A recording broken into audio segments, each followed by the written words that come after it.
Well, lovely to meet you, Dr. Nedelcovych. Thank you for speaking to us. Let's begin by you just telling me about your experience with Africa and in Africa.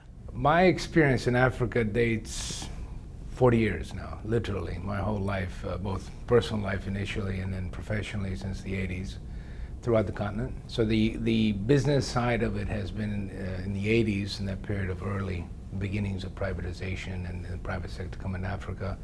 I spent then 5 years as a U.S. Executive Director to the African Development Bank, 89 to 93. And following that, the last 20 plus years until joining, coming on as president of IGD a month ago, was a partner and chairman of a Louisiana group, Schaefer International, that's involved in agribusiness, agro-processing, sugarcane, rice, throughout the continent.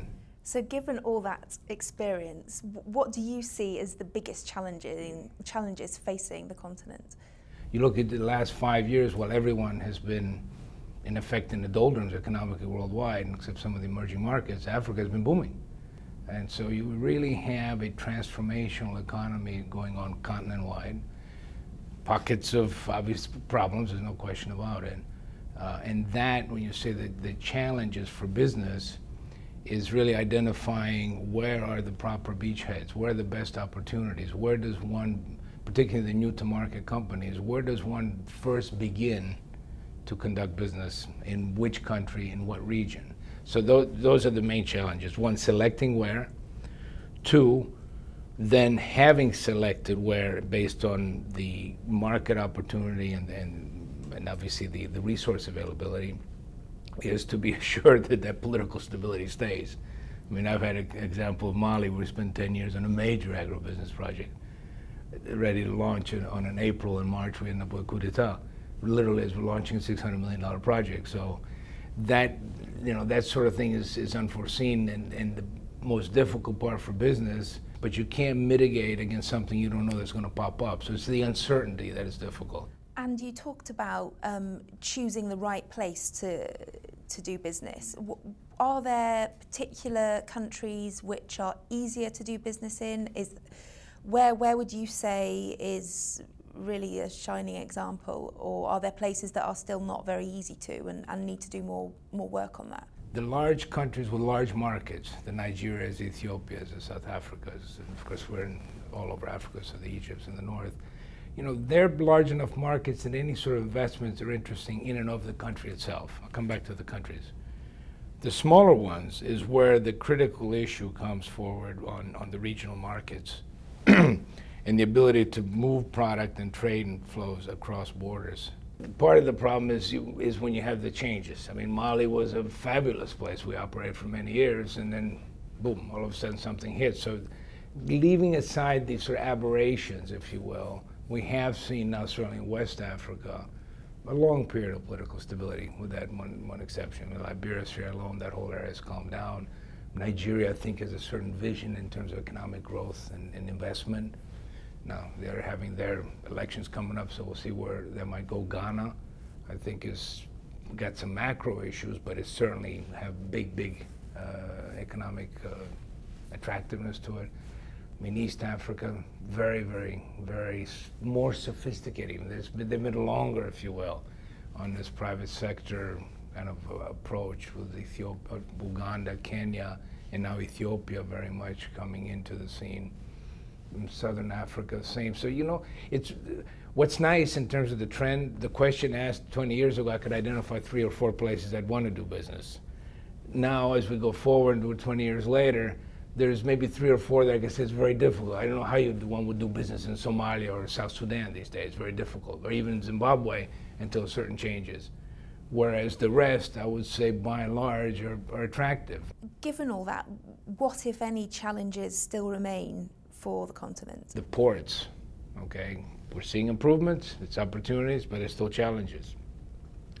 I think on the airlines and movement there, we're going in the right direction. I mean, obviously cell phones and that whole mobile communication is quite advanced, and in fact, one of our areas of interest in ICT and banking, I mean, we've seen in East Africa and in Kenya, Equity Bank is one of our Frontier 100 members and leaders, is probably the most advanced mobile banking, anywhere in the world. I mean, so it's top notch, if you will.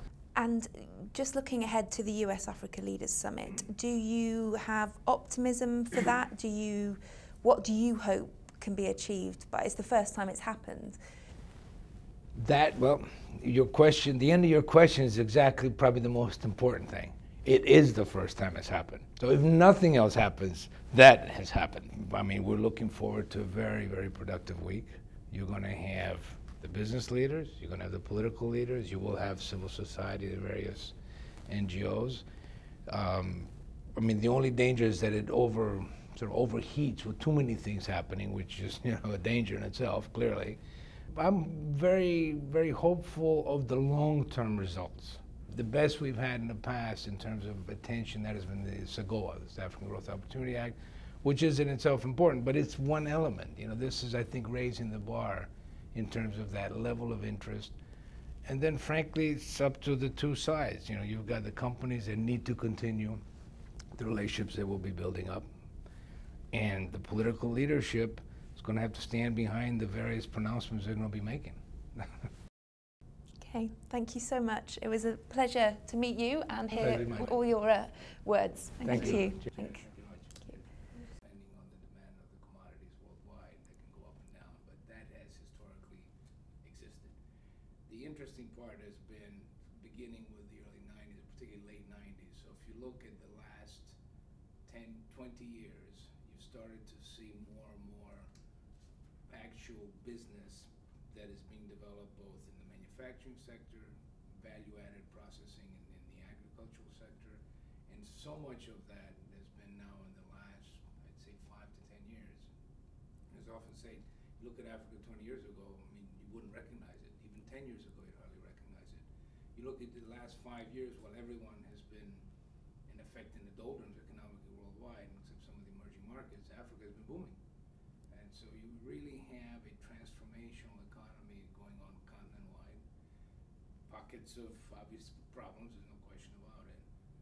And that, when you say that the challenges for business, is really identifying where are the proper beachheads, where are the best opportunities, where does one, particularly the new-to-market companies, where does one first begin to conduct business, in which country, in what region. Part of the importance now also we're seeing are the regional markets, be it the ECOWAS and West Africa, COMESA, and South and East, SADC, and that investors coming in are not going to be interested in small deals. It's complicated. You know, the entry cost to doing business in Africa is high. Why?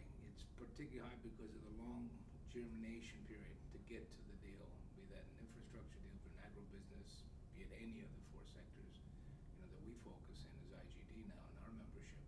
So the issue then becomes, the larger the deal, the more interesting, obviously, to spend that kind of germination period to get to the fruition of the deal.